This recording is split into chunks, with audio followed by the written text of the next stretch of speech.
All right, so let's start off with the newbies, the transfer wide receivers that are in, and then we'll get into a little bit of the recruiting. I expect that all the transfer receivers that the Orange brought in this offseason are going to play a role for the team, unlike the recruits. I'll get to them too. So let's start off with Zeed Haynes, a 6'1" Georgia wide receiver transfer with 4 years of eligibility left. He had only one catch for 20 yards last season. He is a former 4-star recruit. He projects to be the main field stretcher on the team, and I can honestly see him being the wide receiver one. Not in terms of maybe targets, but in terms of biggest threat, because the guy I'm going to get to in a moment, I see he might have more targets due to him being more of a big body wide receiver. Zeed Haynes is a burner. We saw it in the spring game. That's why I called him one of the 10 best players on Syracuse football's roster right now. So Zeed Haynes, a Georgia wide receiver, former 4-star recruit, a solid pickup for Syracuse football next season, and he should do wonders with Kyle McCord under center. Next up, another transfer from Georgia, 6'2", 1 year of eligibility left, and that is Jackson Meeks. He has the best first name on the team, I would say, Jackson, and he spells it CK. That is the correct way to spell Jackson. So shout out to Jackson Meeks for having a great name. He only has 10 career catches, and he doesn't have any touchdowns. He did miss the spring game with a foot injury, but he should be okay by the time the season rolls along. He projects to be the wide receiver 1 or the wide receiver 2 on this team for next season.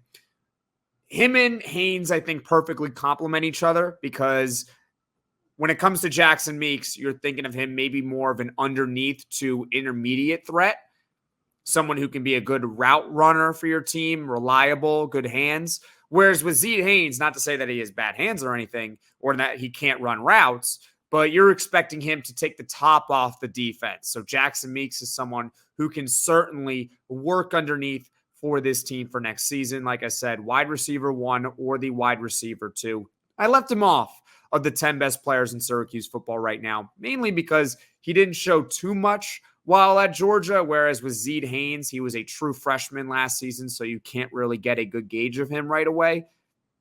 It might be a more potential versus we know factor, but I think Jackson Meeks is going to have a big role for this team next season. Let's move on to the final transfer wide receiver that this team got, and that is Justus Ross-Simmons from Colorado State. He is 6'3", 3 stars overall. He was also a 3-star high school recruit. He's got 2 years of eligibility left. He had 45 catches for over 700 yards and 3 touchdowns last season, so pretty good numbers over at Colorado State. He was a Mountain West honorable mention. I can't see him beating out Jackson Meeks. I think Meeks has more upside than Justus Ross-Simmons, but he could be maybe a starting slot receiver, although he is a big body, so I don't know exactly how that would work. Regardless, he does provide this team really solid depth. That's why I really like the Justus Ross-Simmons pickup. So the 3 transfers for Syracuse football at the wide receiver position next season, Zeed Haynes, Jackson Meeks, and Justus Ross-Simmons, I can easily see all 3 of those guys being the day 1 starters for this team next season. Only Zeed Haynes played in the spring game. Jackson Meeks was hurt, and Justus Ross-Simmons hadn't yet transferred over. So very interesting. I can't wait to see him in camp and obviously day 1 against Ohio. Moving on now to the recruits. Syracuse got 4 wide receiver recruits in their 2024 class. Let's start off with Teron Haile. He is 6 foot, 175 pounds. He is a 3-star from Millville, New Jersey. He ran track and field in high school, and so he could be a future speedster. You never quite know. Just a quick disclaimer, though, with recruits before I keep going with them. This isn't a bad thing. I don't see many of them, or maybe even any of them, having a substantial role on the team next season. That's not a bad thing. It doesn't mean that they're not good football players, but I suspect that a lot of these guys will take a redshirt year because I don't really see how they get on the field with how improved I think this wide receiver group is, which is a tease to later on in the show. But anyways, that's Teron Haile, 6 foot, 175 pound, 3-star receiver from Millville, New Jersey. Let's go to Emanuel Ross. He was the highest ranked wide receiver of the 4 I'm going to mention. He is 6'2", 190 pounds, a 4-star composite. And he is from Red Bank, New Jersey. He originally committed to Stanford, but he decommitted and then signed with the Orange. So go us, right? He projects to be a future big body receiver on this team. He also did run track and field, so he does have speed. But a lot of these guys coming from high school, they got a lot of speed. There's a reason why they are Division I scholarship players. They all have speed. But he did run track and field, nevertheless. Big body receiver, a red zone threat for this team down the road. He's probably not as good as Jackson Meeks, Justus Ross-Simmons, or Zeed Haynes, or any of the other guys that I'm going to mention. So Emanuel Ross, it might take a little bit of time for him to get on the field, but when he does, he should be pretty good for this team in maybe 2025, 2026. You get the idea, right?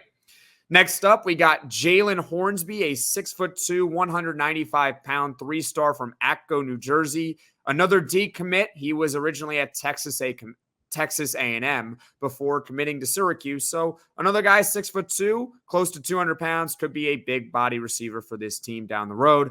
And finally, this is the one guy here that I'm going to mention that I think actually has legitimate potential to see the field next season. Not because he is the highest ranked of these guys. Malachi James. I had a subscriber recently comment about him, so I'm mentioning him here now. He is 5'11", 200 pounds, a 3-star from Willingboro, New Jersey. He ran the 100-meter in track in 10.54 seconds. You're probably asking yourself, what does that even mean? Is that a good time? If I were to translate that or convert that to a 40-yard dash, then Malachi James's 40-yard dash at, 18 years old is a 4.39. This guy is a burner. I mentioned how some of the other guys did track and field. No. This guy is a burner.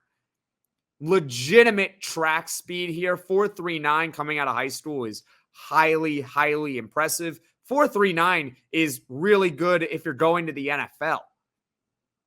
So I could see Malachi James getting on the field, not necessarily as a wide receiver, but as a potential return man because of how speedy and how much of a threat he can be. Now, they do have Trevor Pena.